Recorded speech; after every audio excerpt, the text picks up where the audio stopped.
చాలా వేకెన్సీస్ ఉన్నాయి. ఇంట్లో వాళ్ళు కూడా జాబ్స్ వచ్చాయి మన దగ్గర చదువుకున్న 80% సక్సెస్ రేట్ ఉంటుంది ఈ పిల్లలు. ఎటువంటి ప్రలోభాలు కానీ ఎటువంటి మనీతో కూడింది ఎటువంటిది కాదు. చెడ్డవాడు కాదు సార్. ప్రతి పిల్లల్లో ఒక్కొక్క టాలెంట్ ఉంటుంది.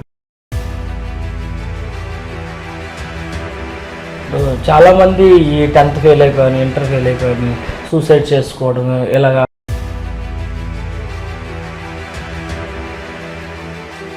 ప్రత్యేకంగా డైరెక్టర్లే లెక్చరర్స్గా వర్క్ చేయటం.